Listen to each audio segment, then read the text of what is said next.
শুধু আমাদের শিশু না, আমরা যে কোনো শিশু এক একটা ফুল, তাদেরকে দেখলে একটা মুস্কি হাসি দেব ইনশাআল্লাহ। শিশুকে চুমু দেওয়া একটা আজীব হাদিস শোনেন, সহিহ বুখারীর 5997 নম্বর হাদিস। রাসূলুল্লাহ সাল্লাল্লাহু আলাইহি সাল্লামের এক সাহাবী, তার নাম আকরা ইবনে হাবেস, তিনি বলেন, ইন্নালি আশারাতাম মিনাল ওয়ালাদ মা ক্বাব্বালতু আহাদাম মিনহুম। নবীজির সাহাবী আকরা ইবনে হাবেস বলেন, আমার 10 জন সন্তান, আমি একজনেরও চুমা দেই না। নবীজির এই কথা বলছে। নবীজি বলে, এই মিয়া তুমি কি বলো?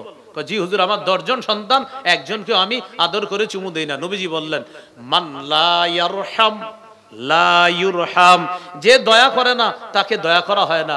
তুমি যদি তোমার সন্তানকে মায়া না করো তো তোমাকেও তো মায়া করা হবে না। কত নাম্বার গেল? 24। 25 নাম্বার, আপনি একটা ডিলিশিয়াস খাদ্য খাইতেছেন, লোভনীয় খাদ্য খাইতেছেন, একটা ভালো খাদ্য খাইতেছেন। এই খাদ্যটা শিশুর স্বাস্থ্যের জন্য ক্ষতিকারক না। এখন আপনার পাশে শিশু বসা, আপনি কি করবেন? ওরে প্রথমে দিবেন, দেওয়ার পরে যদি উপরাটা খেয়ে ফেলে আলহামদুলিল্লাহ, আর ও যদি দয়া করে আপনার একটু দেয় তাও আলহামদুলিল্লাহ, কিন্তু আগে ওরে দিবেন। কত নাম্বার? 25 নাম্বার। 25, 24 না, 24 কোনটা? 25, হ্যাঁ 25। হাদিসে আসছে, ইজা উতিয়া রাসূলুল্লাহ সাল্লাল্লাহু আলাইহি সাল্লাম বিবাকুরাতিল ফাকিহা, গাছের প্রথম ফলটা নবীজির কাছে হাদিয়া আনতো সাহাবীরা। গাছের প্রথম ফল নবীজি কি করতেন? এটা ওয়াদাআহা আলা আইনাইহি ওয়া শাফাতাই, নবীজি এই ফলটাকে চোখে লাগাইতেন, ঠোঁটে লাগাইতেন। সুবহানাল্লাহ। এরপর নবী ফলের দিকে তাকায় বলতেন, আল্লাহ এই প্রথম ফলেও বরকত দেন, বাগানের শেষ ফলে, গাছের শেষ ফলেও আপনি বরকত দেন।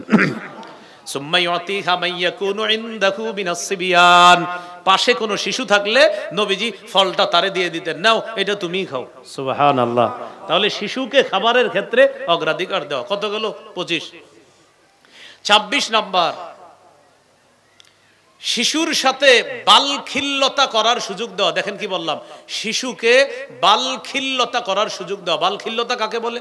আপনার দাড়ি ধরে টান দিবে, আপনার টুপিটা টান দিবে, আপনার জামাটা টান দিবে।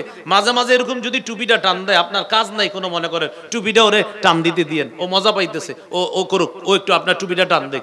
আপনার মেসওয়াকটা নিয়ে যাবে, এটা করুক, ওরে এটা করতে দেন। কেন?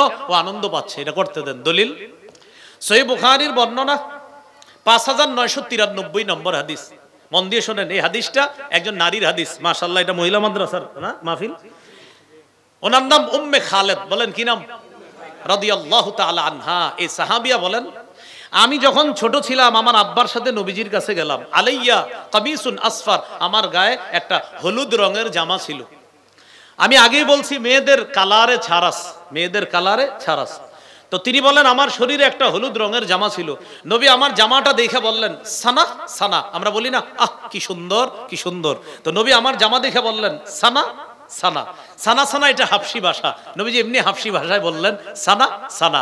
এটার আরবি হলো হাসানা হাসানা, মানে সুন্দর সুন্দর। মাশাআল্লাহ, খুব সুন্দর জামা। তো বাচ্চাদের এরকম জামা দেখলে আপনিও বলবেন মাশাআল্লাহ, অনেক সুন্দর, অনেক সুন্দর। কেন? আমার নবী বলছে, তাই আমি বলবো, সুন্নাহ পালন করব। এবার দেখেন কি হয়েছে। ওই মেয়ে সাহাবিয়া রাদিয়াল্লাহু তাআলা আনহা, তিনি বলেন, আমি ছোট মানুষ তো আমি দেখলাম নবীজির এই কাদের এইখানে কবুতরের ডিমের মতো একটা মোহরে নবুয়ত, ও যেটা নবীজির শেষ নবী হওয়ার দলিল। ফাযাহাবতু আলআবু বিখাতাবিন নবুওয়া। সুবহানাল্লাহ। উনি বলেন, আমি নবীর এই মোহরে নবুয়ত নিয়ে খেলা করা শুরু করলাম। নবীজির ওই মোহর নিয়ে আমি খেলা করা শুরু করলাম। জাজারনি আবি, আব্বা একটা ধমক দিছে, কি করো? নবীর মোহর নিয়ে খেলা করো। নবীজি আমার আব্বারে বললেন, দাহা, আরে রাখো না, ওরে খেলতে দাও। রাখো, দাহা, ও আমার মোহরে নবুয়ত নিয়ে খেলতেছে, ওর ভালো লাগতেছে, তুমি এমন করো কেন? ওরে খেলতে দাও। আল্লাহর হাবিব তার মোহর নিয়ে একটা ছোট্ট মেয়েকে খেলতে দিতেছে, বাবা ধমক দিছিল। নবী বললেন, দাহা, আরে ছাড়ো না, ওর ভালো লাগতেছে, ছোট্ট মানুষ, ওর মন খুশি হইতেছে, ওরে আমার মোহর নিয়ে খেলতে দাও। অভিভাবক, আপনাদেরকে হাতে পায়ে ধরে বলছি, ওই চার কোণার জিনিসটা, এটা শিশুদের থেকে দূরে রাখা ওদেরকে একটু সময় দেন, ওদের সাথে একটু খেলাধুলা করেন, ওদেরকে বালখিল্যতা করার সুযোগ দেন। আপনার মেসওয়াকটা ধরবে, আপনার দাড়ি ধরবে, আপনার টুপি ধরবে, আপনার জামাটা ধরবে, মাঝে মাঝে আপনার জামা ধরে পিছন দিয়ে টান দিবে। এগুলা ওরে সুযোগ দেন। এইভাবে সন্তানকে সময় দেওয়ার চেষ্টা করেন। আল্লাহ তৌফিক দান করেন।